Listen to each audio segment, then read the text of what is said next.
Bonjour et bienvenue pour le premier épisode de la chaîne Après le film.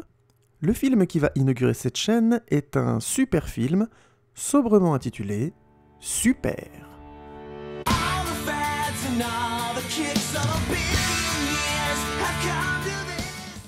Alors j'insiste tout de suite pour ceux qui auraient raté la vidéo d'introduction de la chaîne. Je vais spoiler à mort, attention, le principe de cette chaîne c'est que vous avez déjà vu le film, comme c'est sous-entendu par le titre très original et très subtil de cette chaîne YouTube. Voilà, vous êtes prévenus, si vous arrêtez pas la vidéo maintenant, ça va spoiler sec, tant pis pour vous. La première chose qui choque quand on voit Super, c'est l'idée de prendre comme personnage principal un fondamentaliste religieux du fond de l'Amérique, limite un peu benet. Ça permet au film d'être instantanément original. Original d'accord, mais pas absurde. Dans le sens où les principes du super-héros et les principes du fondamentaliste religieux se rejoignent. Les principes du fondamentaliste religieux sont en fait une exagération des principes du super-héros. Par exemple, il y a le même besoin de justice parfaite, le même désir d'appliquer la loi du talion, tout crime doit être puni à la hauteur de son intensité, il y a aussi la même fascination pour la puissance. Que ce soit le super-héros ou le fondamentaliste religieux, il y a sous couvert de faire quelque chose de juste, un désir de laisser se déchaîner une violence exutoire. On peut retrouver ça chez Daredevil, Batman, ou chez beaucoup de héros de série B des années 80.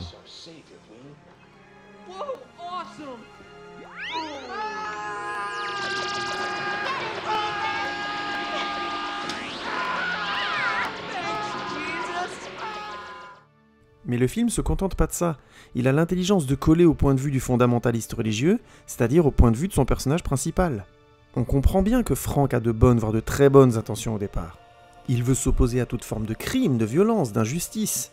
Mais quand on a ce genre de désir, et qu'on les met en application seul, ça devient extrêmement violent. Comme le film le montre très bien, il est violent et gore. C'est un film qui, à ce niveau-là, va beaucoup plus au bout de son principe que bien des films de super-héros. Comme Watchmen ou Kick-Ass, qui bien que très bons, ne sont pas aussi aboutis. Je reviendrai sur ces deux films dans de prochaines vidéos de toute façon.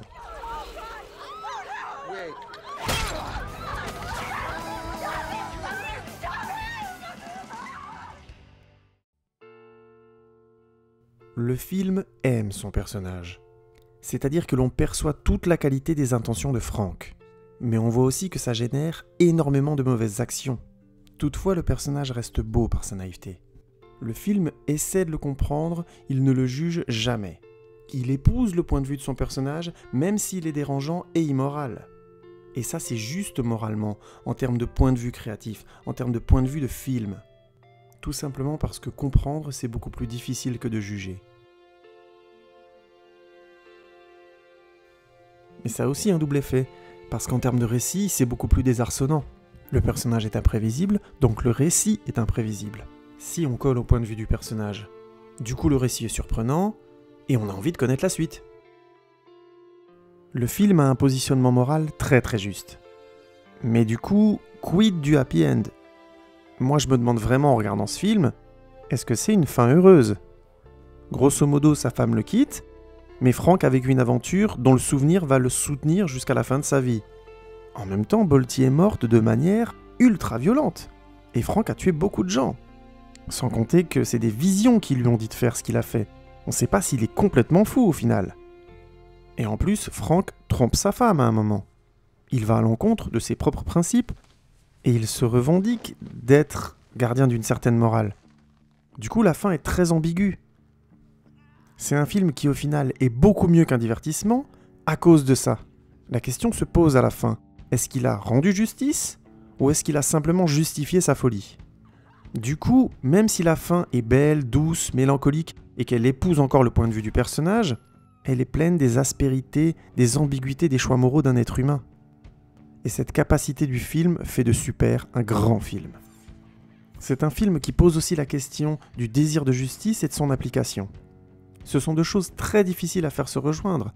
On veut une société plus juste, mais comment concrètement y arriver? Et d'un autre côté, mais de manière beaucoup plus subtile, c'est un film qui pose aussi la question de la genèse du super-héros. Parce que quand la justice est rendue par une personne unique, on appelle ça l'anarchie, voire la dictature. Même avec les meilleures intentions du monde à la base.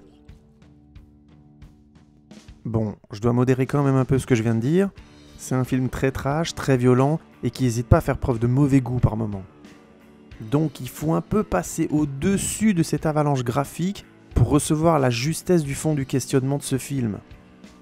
Le fil émotionnel du film n'est pas amoindri par cette avalanche graphique.